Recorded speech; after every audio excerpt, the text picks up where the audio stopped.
So now we're at the first step of making kefir water. I'm using 2-liter jars, mason jars. So if you're using a 1 liter, just half everything. Most people make it in the 1 liter because we drink a lot of kefir water. So what I do, the easiest way, is I get a 1/4 cup measure. And if you can use organic sugar, that is preferable. Never use honey. Honey actually always, it's kind of hard with the grain. It's antibacterial, and what we're growing is bacteria. So eventually it would kill the kefir grains. So don't use honey. If I run out of organic sugar, what I tend to do is I do a scoop of white sugar, white cane sugar, and a scoop of like rapadura or sucanat or some other organic sugar. And so a scoop is a 1/4 cup.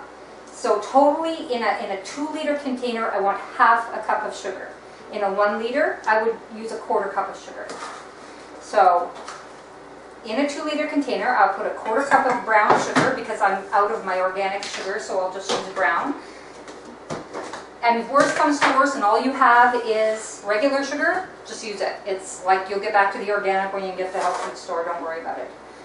But don't starve the kefir grains. So that is a 1/4 cup of white, a 1/4 cup of brown. That seems to be what works the best for me.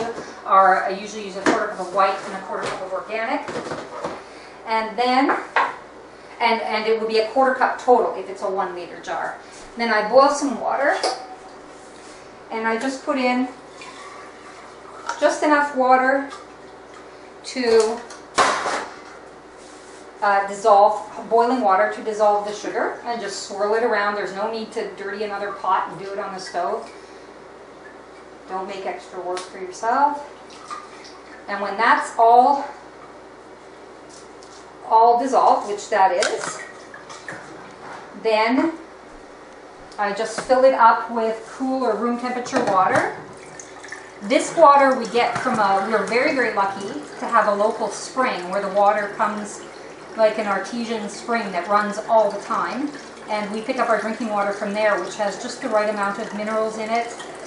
Regular water, well water or spring water, has minerals in it, which kefir needs to grow and to ferment. If you don't have well or spring water, buy your filter water, especially if you have city water, filter it, because for sure there's the city water has fluoride in it. If you can get rid of the fluoride, that would be good. Or just buy filtered water. But if you do, you would also add to this mix something with minerals in it, like a 1/4 teaspoon or 1/2 teaspoon of blackstrap molasses, an 1/8 teaspoon of sea salt, not iodized salt, sea salt, Celtic sea salt or Himalayan sea salt, something to put a mineral back in here if you use filtered water of any kind. But you don't want any chlorine in the water.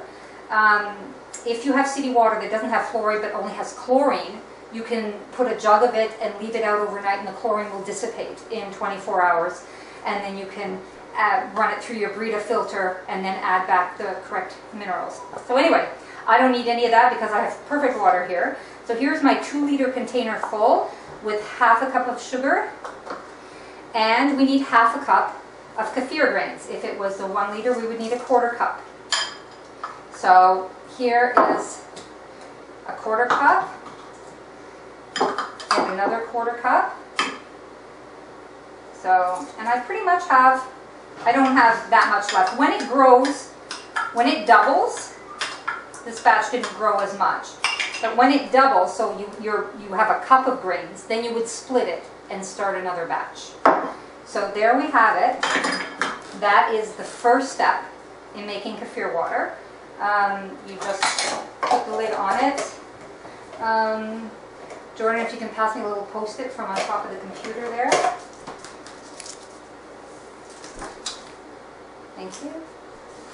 And I'm going to put P for primary fermentation. Today is Sunday, so Monday, Tuesday. This has to be secondary fermented on Tuesday. So take that and I'm going to put that aside, and that has the grains in it. If you have extra grains, leftover grains, which my grains double like insane amounts, I put them in a fridge. I get just a 1 liter jar, and I fill it 3/4 full with water and just a couple of spoonfuls of sugar so that the grains don't die. And I just put the extra grains in there because right now I have like 4 or 5 bottles running. I don't need the extra grains. But what I do with these extra grains is I'll take an 1/8 or 1/4 of a cup and throw them in my shake in the morning because you still get all those probiotics. You can also, we use it for my daughter's eczema. It's very good for skin conditions. I'll explain that in another video. And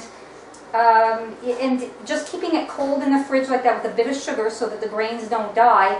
If you have a problem with some of your other grains and you need to replenish them or you need fresh grains, you have them in the fridge, they're ready to go. They won't grow, they'll grow very little. If they stay longer than 2 weeks, you might want to burp the jars. You can, I don't know if you heard that, but it just kind of puffed a bit when I opened it. So it is still fermenting, but the ferment slows way, way down when it's in the fridge. And that will keep pretty well in the fridge.